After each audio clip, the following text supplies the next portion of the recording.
कि यहाँ पर आपका टॉपिक है प्रेशर, है ना, इन फ्लूइड्स। प्रेशर इन, हाँ, प्रेशर इन फ्लूइड्स, ये ध्यान देना। प्रेशर इन फ्लूइड्स ये नहीं कंप्लीट हुआ। अब ध्यान देना, इससे पहले थोड़ा सा प्रेशर के बारे में ओवरव्यू समझ लो। तो प्रेशर, जैसे हम लोग क्या करते हैं, कहते हैं प्रेशर, जैसे ये पेन से हम क्या कर रहे हैं, नोटबुक पर प्रेशर बना रहे हैं। तो प्रेशर का मतलब ये हो जाता है कि किसी एक लिमिटेड एरिया में, किसी एक लिमिटेड एरिया में अप्लाई किया गया फोर्स, एक लिमिटेड एरिया में अप्लाई किया गया फोर्स ही क्या कहलाता है, प्रेशर कहलाता है। मतलब हम क्या कह सकते हैं, P is equal to F upon A कह सकते हैं। इन शॉर्ट अभी ऐसे समझ लीजिए, P इज इक्वल टू, यहाँ ए एक्सेलरेशन स्मॉल रहता है, यहाँ कैपिटल ए, है ना, समझ में आया। अगर प्रेशर क्या है तो किसी एक लिमिटेड एरिया में अप्लाई किया गया फोर्स ही प्रेशर कहलाता है। मतलब प्रेशर भी एक फोर्स ही होता है, लेकिन यहाँ गजब का कंफ्यूजन हो जाता है। फोर्स आपका एक वेक्टर क्वांटिटी है, ध्यान देना, फोर्स एक वेक्टर क्वांटिटी है, लेकिन जो प्रेशर होता है ये वेक्टर नहीं बल्कि स्केलर क्वांटिटी होती है। अच्छा खासा कंफ्यूजन इसमें बना रहता है, हमेशा रहता है, इस चीज को ध्यान देना, है ना। चलिए, बाकी अगर इसके बारे में आपको डिटेल से समझना है तो प्रेशर एंड थ्रस्ट मैंने इसका वीडियो पूरा अभी कल की क्लास में अपलोड कर दिया है, आप जो है चैनल की प्लेलिस्ट में जाकर देख सकते। क्लियर है ना। बाकी मैं इसे पढ़ा दूंगा, डोंट वरी। इसके बाद अगर आप एक्स्ट्रा जानना चाहते हैं, आप वहां पर देखिए, एकदम पोस्टमार्टम बहुत अच्छे से बताया गया। चलिए आते हैं प्रेशर एंड फ्लूइड्स। तो ओवरऑल प्रेशर के बारे में तो आइडिया लग ही गया कि होता क्या है। अब यहाँ फ्लूइड्स, तो यहाँ सबसे पहले जैसे हमने एक बार समझ लिया प्रेशर क्या होता है, ये तो डन हो गया भाई, है ना। अब थोड़ा सा ये भी समझ लेते हैं कि फ्लूइड्स होता क्या है ना, फ्लूइड्स होता क्या है। क्योंकि दरअसल ये कंफ्यूजन रहता है कि एक तो लिक्विड होता है ना, ये कंफ्यूजन हमेशा बना रहता है, समझ रहे हो भाई। एक तो लिक्विड होता है और एक तो फ्लूइड्स होता है, तो दोनों में क्या डिफरेंस है, क्या दोनों एक ही है या क्या कोई अंतर है। तो देखिए, जो फ्लूइड्स होता है ना आपका, जो फ्लूइड्स होता है वो होता है आपका ऑल लिक्विड। यस, ये तो बिल्कुल सही है, सारे लिक्विड फ्लूइड्स होते हैं, लेकिन इसके साथ में ऑल लिक्विड्स एंड गैसेज, सारे लिक्विड्स और गैसेज जो होते हैं, जब ये दोनों साथ में मिल जाते हैं, है ना, जब दोनों साथ में मिल जाते हैं, यानी कि लिक्विड्स और गैसेज आर टुगेदर, है ना, आर टुगेदर, दोनों को एक साथ में अगर कहेंगे तो इसी को कहा जाता है, क्या कहा जाता है, कॉल्ड फ्लूइड्स कहा जाता है। इसी चीज को क्या कहते हैं, फ्लूइड्स कहा जाता है। समझ में आ रहा है कि नहीं, ये बताओ पहले। हेलो, समझ पा रहे हो, गौरव समझी कि नहीं इतना। हेलो, हेलो, चलो इधर देखो, ये ऑल फ्लूइड्स यानी कि सारे फ्लूइड्स एंड गैसेस। अब लिक्विड में केवल आते हैं आपके फ्लूइड्स ही आते हैं, लिक्विड का मतलब लिक्विड में गैसेज नहीं रहेंगे। जैसे आपका वाटर है ना, तो वाटर एक लिक्विड के फॉर्म में, वाटर किस फॉर्म में है, लिक्विड। लेकिन अभी बात कर दिया जाए एलपीजी, तो वहां देखो लिक्विड है, तो अंदर में जब तक है तब तक लिक्विड है, और जैसे ही बाहर निकला तुरंत गैसेज फॉर्म में होने लगता है, तो वो फ्लूइड, वो क्या आपका फ्लूइड्स है। समझ पा रहे हो कि नहीं इतना। अब देखिए, हमने देखिए, जैसा कि ये आपका टॉपिक है प्रेशर फ्लूइड, तो प्रेशर के बारे में रफली आइडिया आपने देख लिया कि प्रेशर क्या होता है, फ्लूइड्स के बारे में देख लिया कि फ्लूइड क्या होता है ना, इतना समझे। अच्छा, अगर बात कर दिया जाए वाटर, आपका ध्यान देना, water is a fluids, water एक फ्लूइड से ही होता है। अब ये कंफ्यूजन होगा भाई, वाटर में जब आप वाटर को बॉयल करते हो तो बॉयल करने के बाद देखो उसमें से बुलबुले निकलते हैं, बबल्स निकलते हैं। ये बबल्स कोई और नहीं बल्कि ऑक्सीजन होते हैं, यानी जो बबल्स की फॉर्म में जब वाटर को बॉयल किया जाता है तो वहां पर बुलबुले निकलते हैं, बबल्स निकलते हैं, और ये बबल्स के फॉर्म में ऑक्सीजन गैसेज होती हैं। समझे कि नहीं, ऑक्सीजन गैसेज होती हैं। मतलब यहाँ पर क्या है, दोनों का कॉम्बिनेशन है, मतलब वाटर फ्लूइड्स हैं, और इसके साथ में अगर बात किया जाए एयर, इसके साथ में क्या बात किया जाए, एयर, एयर भी आपका क्या है, ये भी फ्लूइड्स है। Air is also air is also fluids. अब बड़ा सा कंफ्यूजन हो गया भाई, एयर कैसे फ्लूइड्स हुआ, है ना। देखो, एयर में वाटर वेपर मिला हुआ है भाई। जैसे यार इसको ऐसे समझो, जैसे जब आप कभी वो लाते हो एकदम कोल्ड ड्रिंक लाते हो, तो जब आप कोल्ड ड्रिंक लाते हो तो ऐसे जैसे आप ये पूरा एकदम से कोल्ड ड्रिंक है मान लीजिए, है ना। मान लीजिए क्या हुआ, हेलो, चलो जैसे मान लीजिए कोल्ड ड्रिंक, भाई मान लो, केवल कोल्ड ड्रिंक समझ मत लेना, ये मान लीजिए कोल्ड ड्रिंक है, कोल्ड ड्रिंक एकदम से कूल है, जब आप ऐसे रख देते हो तो आप देखते होगे इसके ऐसे बाहर ऐसे वाटर ड्रॉपलेट्स आकर चिपक जाते हैं। अब बताइए क्या ये वाटर ड्रॉपलेट्स बोतल के अंदर से आया है? नहीं, बोतल के अंदर से नहीं, बल्कि एयर में जो वाटर वेपर मिक्स हुआ है। तो एयर क्या हुआ आपका, फ्लूइड्स हुआ कि नहीं? समझ में आया? ये आपके, आपने प्रेशर फ्लूइड्स के बारे में देख लिया। इतना क्लियर हुआ भैया? बताइए कोई दिक्कत है?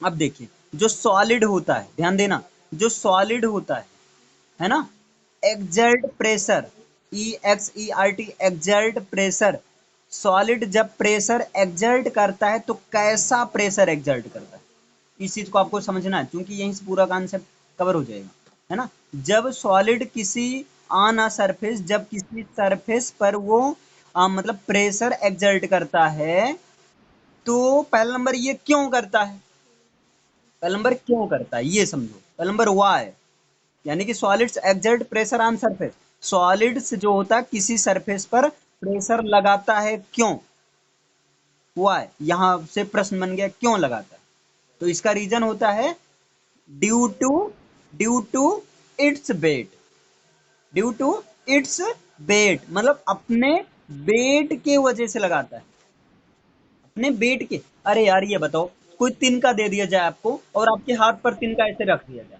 क्या आपके हाथ पर कोई प्रेशर लगेगा? कुछ नहीं होगा, क्योंकि उसका वेट ही नेग्लिजिबल है। लेकिन आपके अगर हाथ पर ऐसे जो है 5 किलो वाला ऐसे रख दिया जाए तो क्या होगा, हाथ दब जाएगा, क्यों, क्योंकि उसका वेट ज्यादा है ना। एक तो ये पॉइंट क्लियर हुआ, पहले ये बताइए, ये पॉइंट क्लियर हुआ ना, कि सॉलिड्स जो है किसी सरफेस पर प्रेशर एक्सर्ट करता है, क्यों करता है, अपने वेट की वजह से करता है। एक तो ये हो गया। दूसरा नंबर भाई, जब ये प्रेशर एक्सर्ट करता है तो ये इन ऑल डायरेक्शन करता है, सारे डायरेक्शन में करता है ना। सारे डायरेक्शन का मतलब समझो ऐसे, जैसे मान लीजिए ये पेपर ही है ना, ये मान लीजिए इतना उठा हुआ है, ऐसे हमने उठा दिया, क्लियर। अब हम इस पर ऐसे प्रेशर अप्लाई कर रहे हैं, जब प्रेशर अप्लाई कर रहे हैं तो क्या होगा, ये पूरा मतलब जैसे इसी पर मान लो प्रेशर आप लगा रहे हो ऐसे, है ना? जब प्रेशर लगा रहे हो तो इसके साथ में ये ऐसा भी होता है, चारों डायरेक्शन में प्रेशर होता है कि नहीं? नहीं समझ पाए, समझ पाए कि नहीं? बोलते रहो भाई। जैसे ऐसे समझ लीजिए, जैसे देखिए मान लीजिए हाथ है ना, जब इस पर प्रेशर लगाते हैं तो ऐसा प्रेशर लगाने का मतलब, जब प्रेशर ऐसा थोड़ी कि हाँ हाथ को मतलब ये होल करके एकदम बाहर निकल गया, है ना। अगर होल भी कर दिया तब भी ऐसे मान लीजिए होल कर दिया, तब भी इसके बगल आप देखोगे ऐसे जरा जरा सा बगल भी असर गया है, मतलब चारों डायरेक्शन में। इसी तरह जो फ्लूइड्स होते हैं, जो आपके यहाँ पर बात हुआ है ना प्रेशर एंड फ्लूइड्स, जो फ्लूइड्स होते हैं, fluids exert pressure, sorry, fluids exerts pressure, pressure in all direction, in all direction, fluids भी चारों डायरेक्शन में प्रेशर को एक्सर्ट करते हैं। और इसका भाई सबसे अच्छा एग्जांपल आप ये देख सकते हो, जैसे जब पॉलीथीन में या गुब्बारे में जब पानी भरा जाता है, तो पानी भरने के बाद उसको ऐसे रख दो, जब ऐसे रखते हो तो ऐसे मतलब वो चारों तरफ फैल जाता है, चारों तरफ फैल जाता है। पहले तो ऐसे रखोगे फिर चारों तरफ फैल जाता है, चारों तरफ फैलने का मतलब क्या हो, चारों तरफ प्रेशर लगा रहा है। अरे भाई नीचे के साथ में चारों तरफ प्रेशर भी लगा रहा है, जैसे ऐसे एक तो नीचे प्रेशर लग रहा है इस डायरेक्शन में, इसके साथ में इधर भी लग रहा है, इधर भी लग रहा है, इधर भी लग रहा है, इधर भी, है ना। लेकिन अब यहीं पर एक चीज बात यहां से ये होती है, जब फ्लूइड्स में प्रेशर लगता है, जब फ्लूइड्स में प्रेशर लगता है, यानी ऐसे समझ लो, जैसे मान लीजिए यहाँ पर कोई लिक्विड है, मान लीजिए यहाँ पर कोई लिक्विड है या फ्लूइड्स है जो कुछ भी है, है ना। मान लीजिए यहाँ पर वाटर है और ये एक पॉन्ड है, यहाँ पर क्या है, वाटर है और ये एक तालाब, ये एक पॉन्ड है ना, ये तालाब है या ये पॉन्ड है।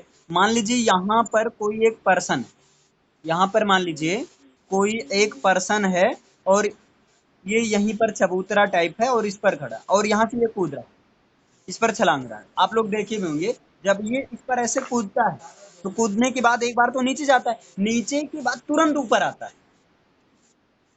तुरंत ऊपर आता है। वेट कम नहीं, इसका रीजन ये होता है, ये जो ऊपर आता है इसका रीजन ये होता है, बॉयंसी होता है।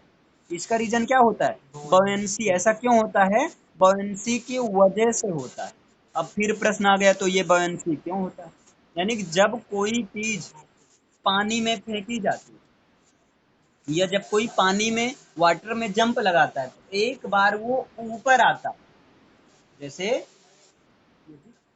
एक बार वो ऊपर आता है, क्यों आता है, बॉयंसी फोर्स के वजह से आता है, बॉयंसी के वजह से आता है। अब ये देखते हैं ये होता क्या है, तो ध्यान देना, इट इज द टेंडेंसी, मतलब नेचर, टेंडेंसी का मतलब होता है नेचर, याद रखना, टेंडेंसी या आप इसको क्या बोल सकते हैं, नेचर। ये ऐसा नेचर या ऐसी टेंडेंसी होती है, लेकिन किसकी टेंडेंसी है, तो ये ऑब्जेक्ट की नहीं, वाटर की है। तो it is the tendency of a liquid, अभी बताया जा रहा है, बताया जा रहा है भाई, ये जो है लिक्विड की ऐसी टेंडेंसी होती है कि ये हर ऑब्जेक्ट को क्या करेगा, अपवर्ड में एक्सर्ट कर देगा, यानी कि टू एक्सर्ट, टू एक्सर्ट, है ना, एक्सर्ट का मतलब समझ रहे हैं ना, to exert upward, to exert upward, है ना, to to exert an upward force, an upward force, मतलब एक ऊपर की तरफ, इसकी वजह से एक ऊपर को फोर्स लगता है। जैसे कोई चीज इसमें एक बैग गया, सडनली गया, तो लिक्विड की एक टेंडेंसी है, जैसे सडनली गया एक बार ये ऊपर को फेंक लिया, यानी कि अपवर्ड फोर्स, ऊपर को फोर्स लगाता है। और जब ऊपर को फोर्स लगाता है तो ऑब्जेक्ट क्या होती है, एक्सर्ट होती है, बाहर आती है। और ये किस पर होता है, on an object, on an object, किसी ऑब्जेक्ट पर ही होगा, है ना। और जब ऐसा होता है तो ऑब्जेक्ट क्या होती है, उसमें इमर्ज होती है। जब ऐसा होता है तो वो ऑब्जेक्ट क्या होता है, इमर्ज होती, मतलब इमर्ज्ड इन इट। जब ऐसा होता है तो उस लिक्विड में वो ऑब्जेक्ट एक बार इमर्ज होता है। देखिए थोड़ा सा,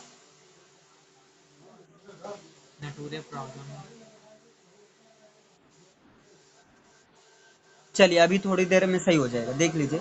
हाँ, इमर्ज इन इट मतलब जब किसी ऑब्जेक्ट को इसमें इमर्ज किया जाता है, सॉरी इमर्ज का मतलब ये होगा, जब किसी ऑब्जेक्ट को इसमें फेंका जाता है, इमर्ज किया जाता है, तो उसके बाद में लिक्विड के द्वारा ऊपर की ओर लगाया गया फोर्स, जो लगाए गए फोर्स की जो टेंडेंसी होती है, इसको कहा जाता है बॉयंस फोर्स। और इस प्रकार जो फोर्स अप्लाई होता है, इस प्रकार जो फोर्स अप्लाई होता है उसको कहा जाता है बाउएंट फोर्स कहा जाता है। उसको क्या कहा जाता है, बाउएंट फोर्स कहा जाता है, बाउएंट फोर्स। अब तुरंत ये प्रश्न है, बाउएंट फोर्स क्या होता है, तो एक प्रकार का अपवर्ड फोर्स होता है, तो यहीं से इसका डेफिनेशन निकाल दो, ये क्या होता है, तो it is the buoyant force, it is the buoyant force, मतलब ये, सॉरी बाउंड फोर्स के बारे में तो बता ही रहे हैं ना, तो इट इज द, यहां पर क्या कर दीजिए, upward force, it is the upward force, मतलब ये ऊपर की ओर अप्लाई किया गया फोर्स होता है ना। और ये किसके ऊपर काम करता है, किसके ऊपर काम करता है, तो acts which acts on an object, on an object, जो किसी ऑब्जेक्ट के ऊपर, ऑब्जेक्ट को ऊपर की ओर फेंकने के काम आता है, ऊपर की ओर एक बार बाहर लाने का काम आता है ना। और कब, इमर्ज इन इट, मतलब जब उस ऑब्जेक्ट को इस लिक्विड में या वाटर में इमर्ज किया जाता है, इमर्ज इन इट, जब उसको इमर्ज किया जाता है उसके बाद में ऑब्जेक्ट के द्वारा, सॉरी वाटर के द्वारा ऑब्जेक्ट को बाहर लाने की जो प्रक्रिया होती है उसे क्या कहा जाता है? Buoyant force. लेकिन याद रखना, बॉयंट फोर्स को अप थ्रस्ट भी कहते हैं। बॉयंट फोर्स को क्या कहते हैं? अप थ्रस्ट भी कहते हैं। इस चीज को यही याद रखिए। सॉरी यार, अप थ्रस्ट भी कहते हैं बॉयंट फोर्स को। समझ में आया? जैसे अब आपसे पूछ लिया जाए, बताइए, अगर एक कॉर्क के पीस को, है ना, एक लकड़ी के छिलके को पानी में फेंकने पर वाटर के सरफेस में, पहले तो वाटर में फेंकने पर, है ना, एक बार वो क्या होता है? ऊपर आता है, या ऊपर सरफेस पर क्या होता है? तैरता रहता है। या एक बार जैसे गया, और ये डिपेंड करता है भाई इसके वेट पर। अगर बहुत ज्यादा वेट है तो वापस नहीं आएगा। इंसान तो 80-80 किलो का तब भी बहुत ज्यादा वेट है, हाँ, इंसान का देखो, उसका भी भाई एक होता है, इसमें डेंसिटी भी आती है। खैर अभी वो बात की बात है। जैसे जैसे जैसे देखो, वेट वेट का भी रीजन होता है। जैसे वेट मान लो इतना ही, मान लो इतना, ऐसे 80 केजी का है, ये 80 केजी का है, और इंसान जो पूरा भाई ऐसे इंसान है, और 80 केजी का ये पूरा, मतलब इस एरिया में क्या है? बिखरा हुआ है, इस एरिया में बिखरा हुआ है। अगर इंसान कोई, अगर कोई इंसान ऐसे सीधा खड़े खड़े इसमें ऐसे, मतलब पानी में जो है ना, ऐसे कूद जा रहा है, पानी में जो ऐसे ही कूद जा रहा है, तो कभी वापस नहीं आ सकता है। यानी कि ऐसे समझ लो, ऐसे जैसे यहाँ पर ऐसे फिसल के ऐसे गिर गया पानी में, तो वापस आने वाला नहीं है, है ना? समझे कि नहीं? जैसे यहाँ पर भाई न्यूटन का थर्ड लॉ भी अप्लाई, यहाँ मेन तो बॉयंट फोर्स है, बाकी इसमें हर चीज अप्लाई हो रहा है। डन हुआ ना? इतना समझ में आया? थर्ड लॉ क्यों अप्लाई हुआ? हाँ, थर्ड लॉ क्यों अप्लाई हुआ भाई? थर्ड लॉ जैसे आप यहाँ से क्या होता है, थर्ड लॉ कुछ ना कुछ तो काम करता ही है ना। कुछ काम करने का मतलब, जैसे आप इस पर अपने भाई शरीर से इस पर आप फोर्स अप्लाई कर रहे हो वाटर पर, तो वाटर भी तुम्हारे ऊपर तो कुछ तो फोर्स अप्लाई करेगा ही। तो वाटर भी वही फोर्स, लेकिन यहाँ पर वाटर के सेंस में इसको न्यूटन वाला थर्ड लॉ ना कहकर यहाँ कह दिया जा रहा है बॉयंट फोर्स की वजह से हो रहा है, बॉयंसी की वजह से हो रहा है। समझ पाए कि नहीं तुम? वो बुद्धि ज्यादा थी, वही कारण है। क्लियर है ना? ये नोट सर, बाकी इसका क्या अर्थ है? ये वाला लाइन। हाँ, एक नोट्स में देखिए, ये करें प्रेशर एक्सर्टेड बाई या लिक्विड, लिक्विड के द्वारा जो प्रेशर लगाया जाता है ना, वो गहराई के साथ में इंक्रीज होता है और सारे डायरेक्शन में चेंज होता है। यानी कि मतलब जब हम लोग जैसे पानी में कुछ फेंकते हैं तो मान पानी लीजिए वैसे दूर वाटर, तक। ये गिलास इतना सारा, इतना बड़ा हो, है ना, तो अब इसमें पानी, जब पानी ज्यादा आ जाएगा भाई, स्वाभाविक है, तो क्या होगा? प्रेशर भी क्या होगा? ज्यादा अप्लाई होगा कि नहीं? है ना? और जब प्रेशर ज्यादा अप्लाई होगा तो यहाँ भी अप्लाई होगा, और जब इस तरह सप्लाई होगा तो यहाँ पर कहीं ना कहीं बॉयंसी फोर्स भी ज्यादा रहेगा, है ना? बॉयंसी फोर्स भी डिपेंड करेगा वाटर पर ही। क्लियर है ना? इतना समझ में आया? तो ये चीजों, ये हो गया आपका बॉयंसी। अब यहाँ से देखिए क्वेश्चन कैसे पूछते हैं। क्वेश्चन यहाँ पर आपके ध्यान देना, जैसे ये पूछ लेंगे, फ्लोटिंग और sinking of object in liquid, किसी लिक्विड में किसी ऑब्जेक्ट का फ्लोटिंग होना या सिंकिंग होना, है ना, ये किसकी वजह से होता है? तो अप थ्रस्ट की वजह से होता है। अप थ्रस्ट का मतलब बॉयंसी की वजह से होता है। अब थ्रस्ट का मतलब क्या हुआ? बॉयंसी के ही वजह से होता है ना? यहाँ पर कह रहे हैं, देखिए, when an object is emerged in a liquid, जब किसी ऑब्जेक्ट को लिक्विड में इमर्ज किया जाता है, then following two forces act on it, तो इस पर दो तरह के फोर्स अप्लाई होते हैं।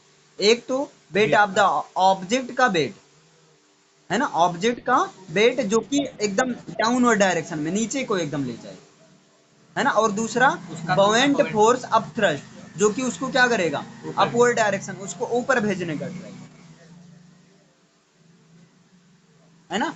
जैसे आप देखिए होगे, जग में जब पानी आप रखते हो तो थोड़ा सा खाली रहता है, उसमें तैरता रहता है, लेकिन जैसे ही पानी की क्वांटिटी थोड़ा ज्यादा, यानी पूरा जग भर दी, पूरा जग भर दी, बाल्टी में जग रखे हो, तुरंत वो क्या होता है?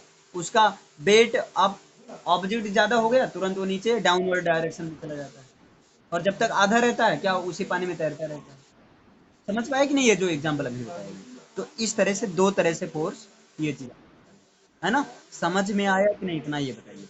अब यहाँ पर एक प्रश्न यहाँ पर बार बार ये भी पूछा जाता है, काफी लंबी कहानी इन सब की। एक प्रश्न ये भी पूछा जाता है कि एक जो है लोहे की ब्लेड पानी में डूब जाती है, या लोहे की सुई या जो स्टील की सुई पानी में डूब जाती है, लेकिन उसी वेट के आकार के बराबर अगर एक कागज की नाव, छोटा पेपर अगर पानी में किया जाए, वो तैरती रहती है ना। इसका रीजन क्या है? तो यहाँ पर इसका रीजन डेंसिटी। इसका रीजन क्या है? डेंसिटी। और दूसरा नंबर इसका जो है आपका थोड़ा डेंसिटी तो है ही, एरिया वगैरह भी। क्यों? क्योंकि वहां पर जो लोहे की सुई है ये इतने ही एरिया में है, लेकिन जो कागज की नाव है उतने ही वेट का है, लेकिन ये क्या हो रहा है, ये पूरा जो है इतने पार्ट में से मतलब पेन एरिया डूब ज्यादा जाएगी। हो गया है ना, तो ये डूब जाएगी। पेन अगर डाले तो पेन भी डूब जाएगी। नहीं, डेंसिटी पर डिपेंड करेगा, है ना। अब डेंसिटी क्या होता है, कल की क्लास में हम यही बताएंगे आपको, डेंसिटी क्या होती है और कोई ऑब्जेक्ट पानी में डूबती है कि नहीं, है ना। काफी अच्छा इस समय चल रहा है ये, मतलब टॉपिक ही ऐसा है, मजा आता है पढ़ाने। क्लियर है ना? क्लियर है इतना? चलिए फिर आज के लिए इतना है, ठीक गौरव। आज के लिए इतना करते हैं यार, क्योंकि फोन हमारा 4% बचा है ना, नहीं स्विच ऑफ हो जाएगा। ठीक। और लाइट है ही नहीं। चलो ठीक, फिर आज के लिए इतना ही। बाकी पूरा कर लेना है।